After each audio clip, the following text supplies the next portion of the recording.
Now, the biggest financial threat facing the state is obviously the underfunding of our public pension systems.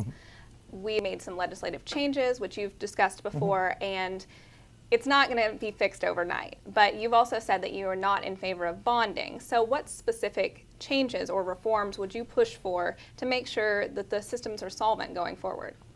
Well, we have to monitor the changes that have been made. People are going to have to work longer for current and future hires. We're going to have to make certain we have the proper contributions going into the system.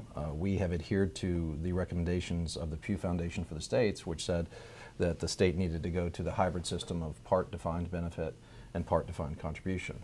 I agree with that. But we got into this mess, Jacqueline, over 15 to 20 years when in Frankfurt we didn't make the contribution, or they didn't make the contribution that was necessary, the actuarial required contribution. They made assumptions, and then the stock market crashed in 2008, and we got behind the eight ball. And it's going to take 15 years of responsible budgeting to get ourselves out of this.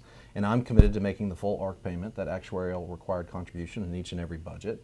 Next year it's going to be $66 million more than it was this year. I think we can afford that. They're projecting a $219 million surplus next fiscal year. So I think we can afford the ARC payment.